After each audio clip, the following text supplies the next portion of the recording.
It wasn't until we surrendered and asked for help, became willing to trust in our higher power, that we began the journey to a new dimension.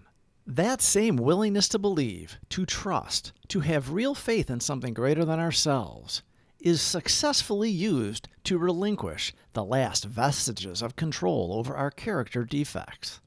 I can't. He can. I might as well let him. He can do for us what we cannot do for ourselves. We're going to start with the Serenity Prayer, and then we'll go into the daily reflections. If you or someone you know are questioning yourselves about whether or not you're an alcoholic or whether they are an alcoholic or drug addict, reach out. We can help you. You don't have to do it alone. God, grant me the serenity to accept the things I cannot change, courage to change the things I can, and the wisdom to know the difference. Grant me patience with the struggles that take time, and appreciation for all that I have, tolerance of those with different struggles, and the strength to get up and try again, one day at a time. Living in the now. June 9th. First, we try living in the now just in order to stay sober. And it works.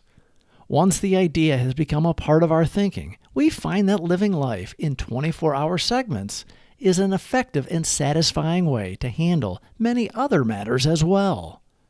Living sober, page 7. One day at a time. To a newcomer, this and other one-liners of Alcoholics Anonymous may seem ridiculous. The passwords of the AA Fellowship can become lifelines in moments of stress. Each day can be like a rose unfurling according to the plan of a power greater than myself. My program should be planted in the right location, just as it will need to be groomed, nourished, and protected from disease. My planting will require patience, and my realizing that some flowers will be more perfect than others. Each stage of the petals unfolding can bring wonder and delight if I do not interfere or let my expectations override my acceptance. And this brings serenity. Too many of us ruminate about the past and future-tripped about things that will never happen. We waste our lives playing the game of chess, having conversations, fights, arguments with people, while the opportunity to be present and loving is just as easily available. We are sick in the head. We have an illness, and we drink because initially it makes our mind slow down and we feel better. As time ticks by, our minds obsess about drinking as much as it focuses on our resentments, our self-centered fears, and we lose our loving nature. The lucky ones of us who hit bottom before we die and find our way into the spiritual program of AA find the solution of how to live in the present. We work through the steps.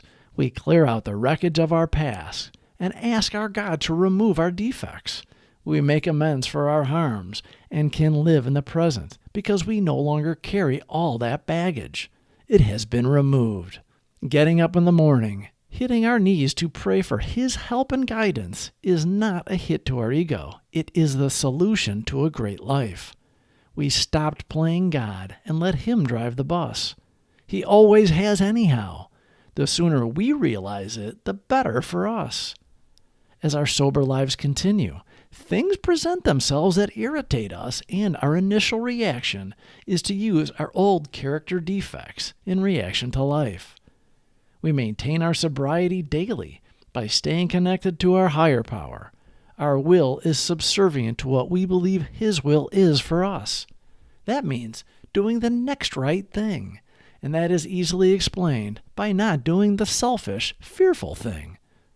Installed in each of us is the innate understanding what the wrong thing is.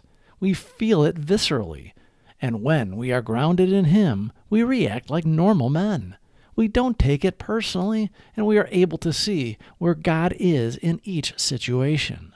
Embracing the process and letting go of rigid preconceptions allows us to experience wonder and delight. Serenity is found in accepting the beauty of each stage without attempting to impose our will. We come to understand that the spiritual principles are not confined to sobriety alone. They permeate every aspect of our existence. We learn to extend the practice of living in the present to all areas of our life.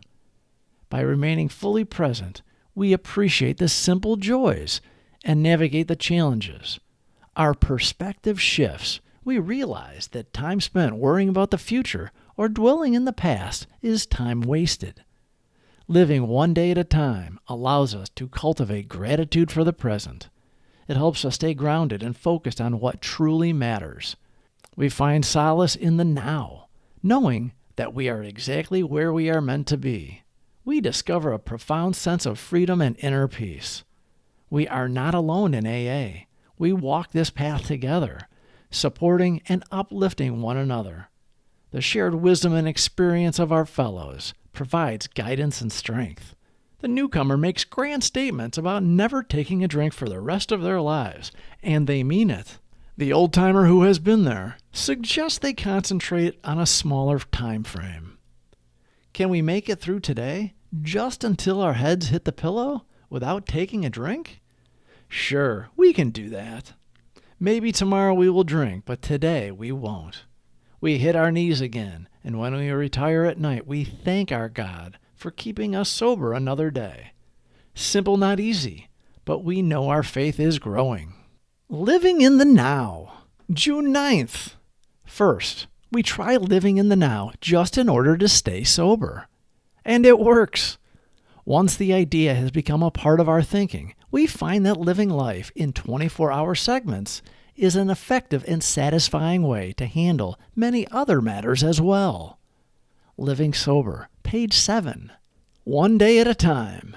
To a newcomer, this and other one-liners of Alcoholics Anonymous may seem ridiculous. The passwords of the AA Fellowship can become lifelines in moments of stress.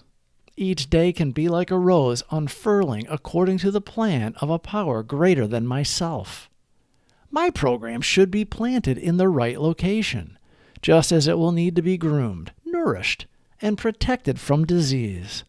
My planting will require patience, and my realizing that some flowers will be more perfect than others. Each stage of the petals unfolding can bring wonder and delight if I do not interfere or let my expectations override my acceptance. And this brings serenity. Please subscribe for more videos. Thank you for watching.